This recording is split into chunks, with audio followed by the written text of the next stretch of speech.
Great.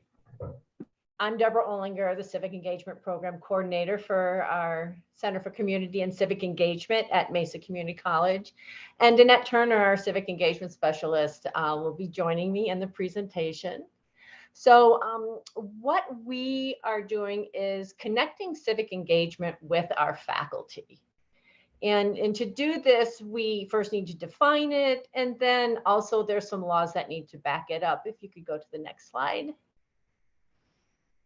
So here, our approach for students and the faculty to get connected. The first, we want to define it. So civic engagement is defined as working to make a difference in the civic life of one's community. Also involves developing the combination of knowledge, skills, values, and motivation to make that difference. These activities enrich the lives of students that are socially beneficial to the community. And by applying the academic skills to solving real world issues, linking established learning objectives with the genuine needs, students develop critical thinking and problem solving skills.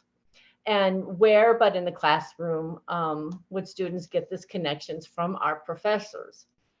So if you want to go to the next slide. So then we need to go through the laws that kind of back this up and show the faculty kind of where we're coming from. So all institutions are receiving federal funding.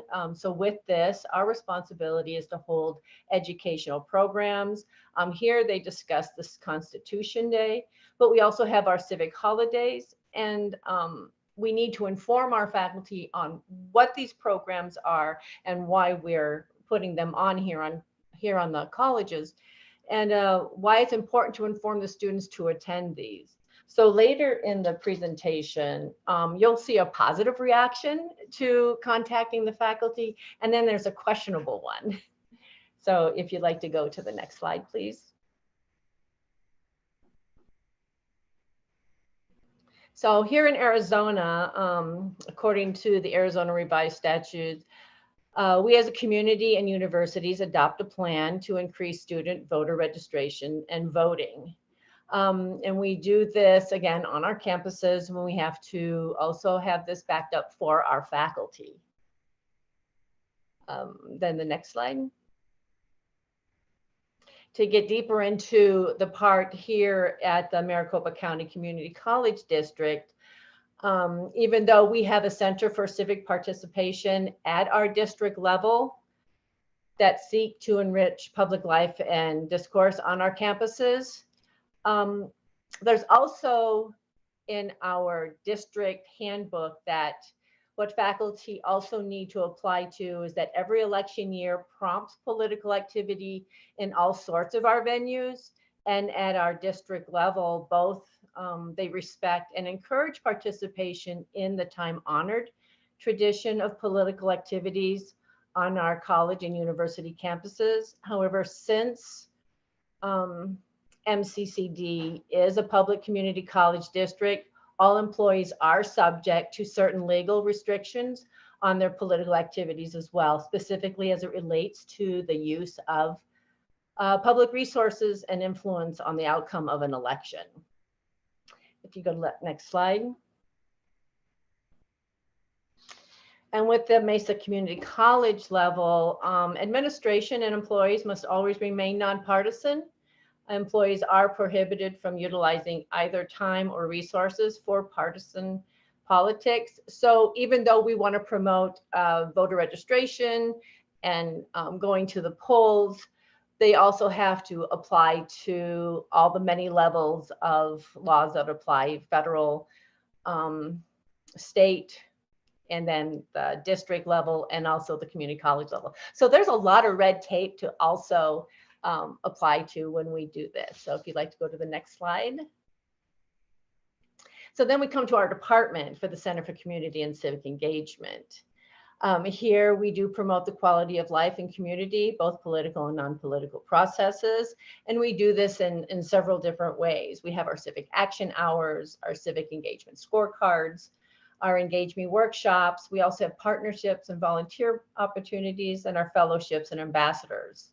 So what really made a big impression on our faculty is our civic action hours. They consist of guest speakers and topics on various community and campus related issues, such as leadership, service, diversity, equity, inclusion, voting rights and the processes in Arizona, and the voter education. We did take the civic action hours online, which allowed most of MCC to reach more students, and it has encouraged faculty to incorporate civic action hour speakers and topics into their classes. So we were able to reach more students by collaborating directly with the honors program, which also approved all the civic action hour speakers as co-curricular activities. And then with our civic engagement scorecard, there's a list of like 80 activities that our faculty can incorporate into their curriculum as either part of their curriculum or as extra credit.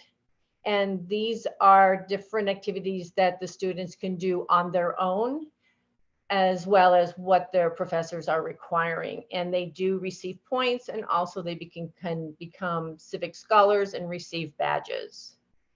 The Engage Me workshops are longer type of workshops. They're usually about an hour and a half to 2 hours. So we can get into more in-depth topics.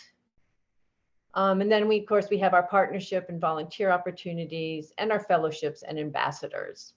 So there's a lot going on. And even though that's in our department, we want to get this more into the classroom. And we can go to the next slide. And with this, I will turn it over to my partner and co-worker, Danette Turner.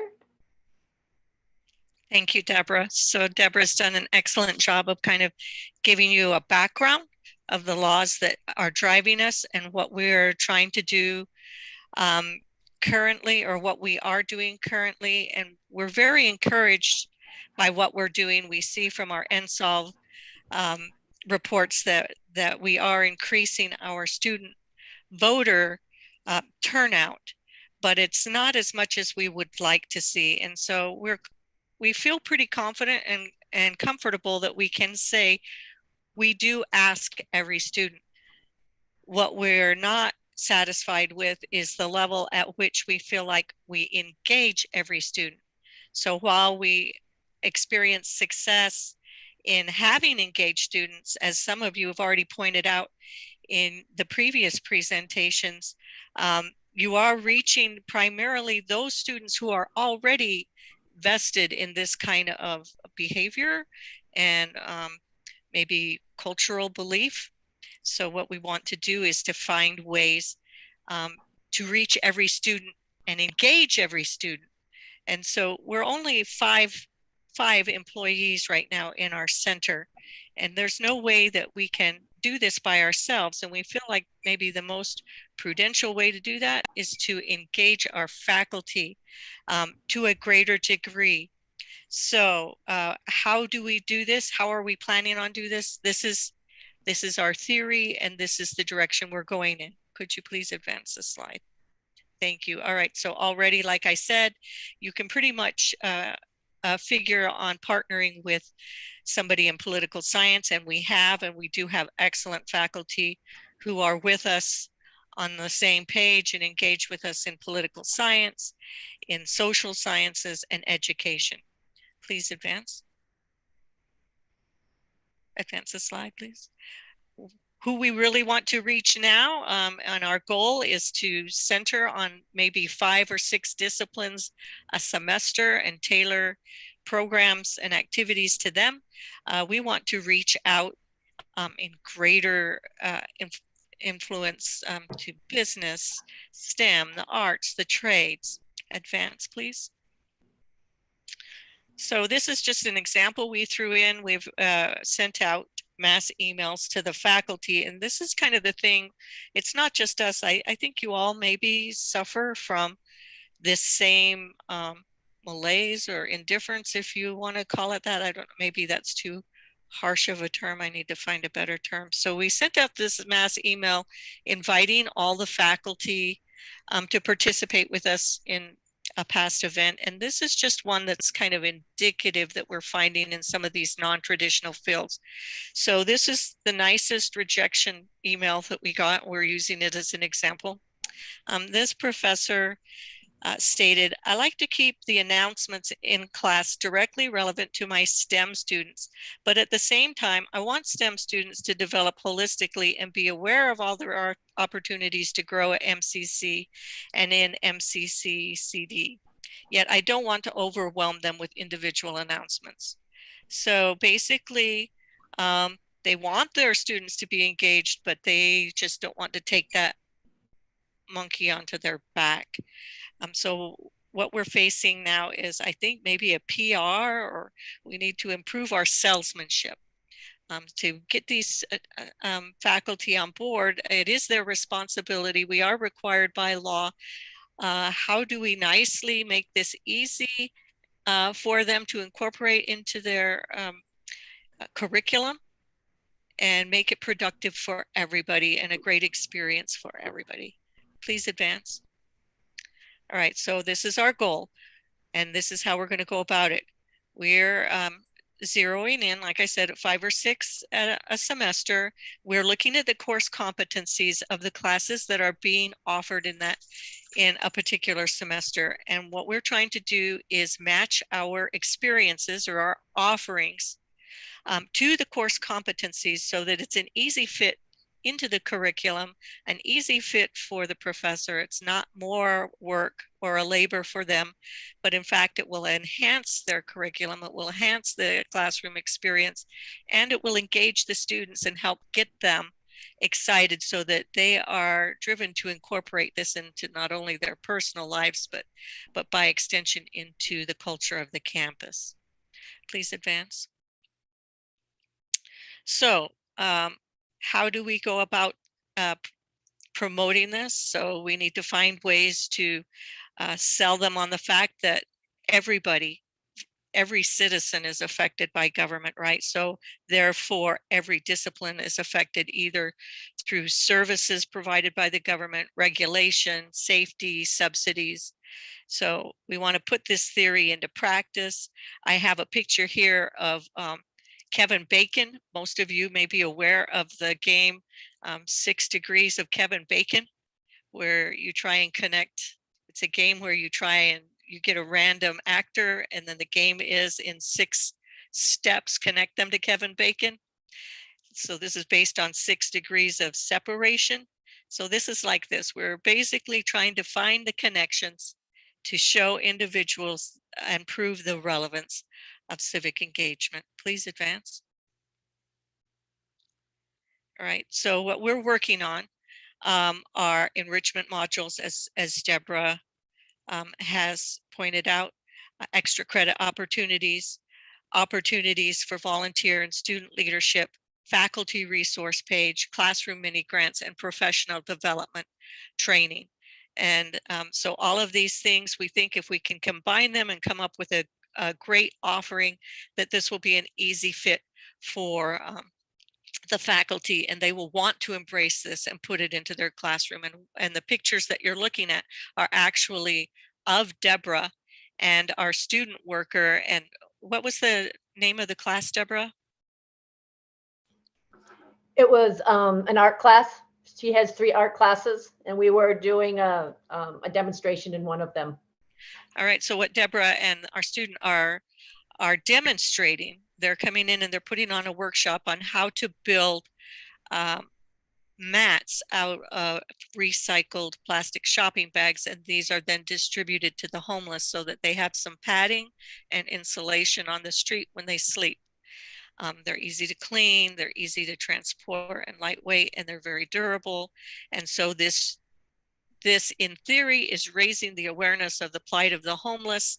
And then because she's in the classroom, she's able to promote the center and what we do. They're now civically engaged in the classroom on a project. Their awareness is now heightened, and then the door is open and you have a segue into, well, these are some of the things that are coming up on the horizon politically that people will need to vote on and support. And of course, the students are left to make up their own mind about how they feel, but they are now engaged, and you have the opportunity to talk about voting and the importance, and they see the relevance and how it fits in. Please advance. This is how some of the ways that we're going to work on recruiting every professor.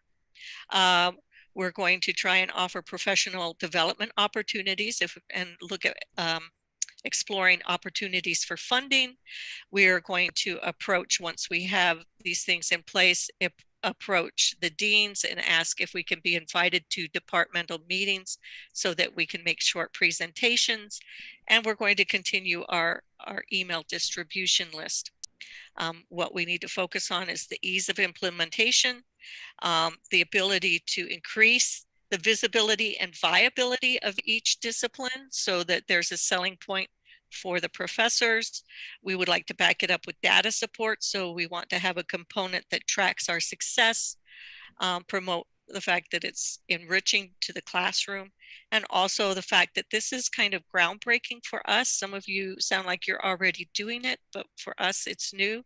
And so they have the opportunity to be on the ground floor of new studies and develop new programs. And the images that you are looking at are actually part of a program that's embryonic right now, but we're already experiencing success in reaching out to our STEM students and involving them, as well as our trade students. And that's through our Monarch Way Station project, where we are actually raising the awareness of pollinators and engaging students who would be involved in things like the Sierra Club or agriculture.